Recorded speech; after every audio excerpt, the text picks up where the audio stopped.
জীবনদায়ী ঔষধ নিয়ে মানুষের ছিনিমিনি, জাল ভেজাল ঔষধ ধরা পড়ার খবর প্রায় বিভিন্ন জায়গায় শোনা যাচ্ছে। হচ্ছে অভিযান, তল্লাশি, ধরপাকড়। বাজেয়াপ্ত হচ্ছে নকল ঔষধ। মানুষের জীবন বাঁচাতে লাগে ওষুধ। সেই সব জীবনদায়ী ওষুধ নিয়ে এক শ্রেণীর ওষুধ ব্যবসায়ী ছিনিমিনি খেলছে। গত মার্চে বড় বাজারের কয়েকটি দোকানে হানা দিয়ে সন্দেহজনক জাল ও নিম্নমানের ওষুধ বাজেয়াপ্ত করে রাজ্য ড্রাগ কন্ট্রোল। শুধুমাত্র এক জায়গায় না, জেলার বিভিন্ন জায়গায়, বেশ কয়েকটি জায়গায় একই ছবি ধরা পড়েছে। পূর্ব বর্ধমান জেলায় শহর বর্ধমানেও অনেক দোকানে তল্লাশি চালানো হচ্ছে রাজ্য ড্রাগ কন্ট্রোল আধিকারিকদের পক্ষ থেকে। ওষুধের বেআইনি কারবার রুখতে রাজ্য ড্রাগ কন্ট্রোল বাড়িয়েছে নজরদারি। তাতে ধরা পড়ল আরও জাল ওষুধের কারবার। রাজ্যে আবার নিম্নমানের জাল ওষুধের হদিশ মিলল বেশ কয়েকটি জায়গায়। গুণমানের পরীক্ষায় ফেল করে 51টির কাছে ওষুধ। ওষুধের সুনির্দিষ্ট ব্যাচ নম্বর দিয়ে জারি বিজ্ঞপ্তি জারি করেছে রাজ্য ড্রাগ কন্ট্রোল। খুচরো পাইকারি বিক্রেতাদের ওষুধ প্রত্যাহারের নির্দেশ দেওয়া হয়েছে। অ্যান্টিবায়োটিক, রক্তচাপ নিয়ন্ত্রণের মতন ওষুধ রয়েছে, এমনকি স্নায়ু অ্যালার্জি রোগের ওষুধও গুণমানে ফেল। জনস্বার্থে বাজার থেকে 51টি ওষুধ বিক্রি বন্ধের নির্দেশ দেওয়া হয়েছে। এই ভাজার ওষুধের চক্র কিভাবে ডানা মেলেছে সেই দিকে কড়া তল্লাশি চালানো হচ্ছে। জানা গেছে, কেন্দ্রীয় সরকারের নির্দেশে 300টি প্রয়োজনীয় ওষুধের ওপর কিউআর কোড লাগিয়ে দেয় সংশ্লিষ্ট ঔষধ কোম্পানি। পূর্ব বর্ধমান জেলার সহ বর্ধমানের অনেক ঔষধের দোকানের মালিকরা মনে করছে এই কিউআর কোড সম্বন্ধে অনেক সাধারণ মানুষ জ্ঞাত নয়। তাদের পক্ষে কোনোভাবেই সম্ভব নয় জাল ভেজাল ঔষধের তফাৎ করা। আর তারা ওষুধ প্রস্তুতকারী জায়গাগুলো থেকে ওষুধ কিনে নিয়ে আসুন এবং বিক্রি করা তাদের পক্ষে সম্ভব না কোনোভাবেই। কোন ওষুধটা ভেজাল রয়েছে সেটা যাচাই করা। তাই তারা মনে করছে যে জায়গা থেকে ওষুধ প্রস্তুত হচ্ছে সেখানে নজরদারি দেওয়া প্রয়োজন কেন্দ্রীয় সরকারের।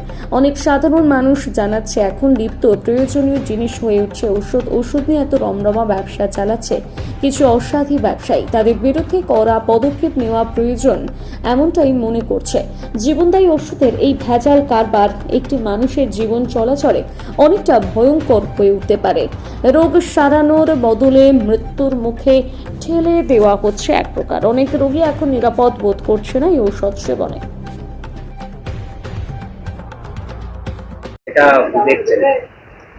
আমরা দেখছি যে এই জিনিসটা যেটা হচ্ছে সেটা খুবই খারাপ জিনিসই হচ্ছে, ভালো কিছু হচ্ছে না। এখন তো ওষুধই তো মানুষের এখন জীবন। হ্যাঁ, জীবনদায়ী, হ্যাঁ ওষুধই হচ্ছে জীবনদায়ী জিনিস। ওষুধ ছাড়া তো মানুষ বেঁচে থাকতে পারবে না। তা আমরা চাইছি যেটা ঠিক হয়ে যায়। আপনারা ওষুধ নিতে আসছেন, আপনারা কিছু দেখে বুঝতে পারছেন কোনটা ঠিক কোনটা ভুল? না, সেটা কিছু বোঝা সম্ভব নয় দাদা, কিছু বোঝা সম্ভব। তো যেখান থেকে এই ম্যানুফ্যাকচারিং তৈরি হয়ে আসছে সেই জায়গাতে বিশেষ করে নজর দেওয়া দরকার। যেখান থেকে ওষুধগুলো আসছে। মানুষের তো নিত্য প্রয়োজনের মধ্যে খাওয়া দাওয়া সবকিছু রয়েছে, এখন তো ওষুধটাও নিত্য প্রয়োজনে তো সবচেয়ে বেশি দরকার ওষুধটাই। খাওয়া দাওয়া থেকে ওষুধটাই বেশি প্রয়োজন মানুষের। সেটাই যদি দু নম্বরী বা জালিয়াতি হয়, হ্যাঁ, তাহলে তো মানুষ কি করে ঠিক থাকবে বা ভালো থাকবে। আপনার নাম? সুমন্ত সাহা, দোকান কনক এজেন্সি। না, দেখুন, আমাদের রাজ্য সরকার দিদির নেতৃত্বে যেটা চলছে, স্বাস্থ্য ভবন খুব সজাগ আছে। প্রত্যেকটি সেক্টর ধরে ধরে, বিশেষ করে স্বাস্থ্য দপ্তর ড্রাগ কন্ট্রোলের মাধ্যমে স্থানীয় প্রশাসনকে নিয়ে দোকানে দোকানে ভিজিট করছে।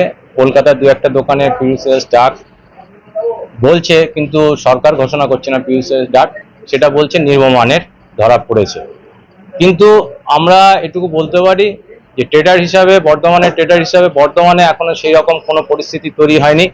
আমরা যে সকল ট্রেডাররা রয়েছি আমরা খুব সচেতনভাবে আমরা ব্যবসা করি এবং অথেন্টিসিটি আছে এবং লাইসেন্স প্রাপ্ত দোকানদার কোম্পানির কাছ থেকে আমরা মাল কিনি। এইখানে বলে রাখা দরকার যে আমরা মালটা কিনছি কোম্পানির থ্রুতে। কোম্পানি কি তৈরি করছেন তার দায়িত্বটা কিন্তু কোম্পানিকে নিতে হবে, সরকারকে নিতে হবে। যেখানে প্রোডাকশনটা হচ্ছে, ম্যানুফ্যাকচারিংটা হচ্ছে, কোনো দোকানদারের পক্ষে, আমার দোকানে 6000 প্রোডাক্ট আছে, কোনো দোকানদারের পক্ষে বা কোনো কাস্টমারের পক্ষে সম্ভব নয় কিউআর কোড হোক, বার কোড হোক দেখে ওষুধ কিনে ওষুধ খাওয়া। এটা একটা অকল্পনীয় ধারণা, এটা কখনো সঠিক হতে পারে না। তাও আমি বলবো প্রত্যেকটি জনসাধারণের জন্য, যারা আমাদের এখানে ট্রেডাররা আছে তাদের মাধ্যমে, আমাদের অ্যাসোসিয়েশনের মাধ্যমে, আমাদের মার্কেটের মাধ্যমে আমরা তাদেরকে অ্যাওয়ারনেস দিই যে আপনারা এইভাবে চলুন, এইভাবে করুন, সাময়িকভাবে এইভাবে চলবেন।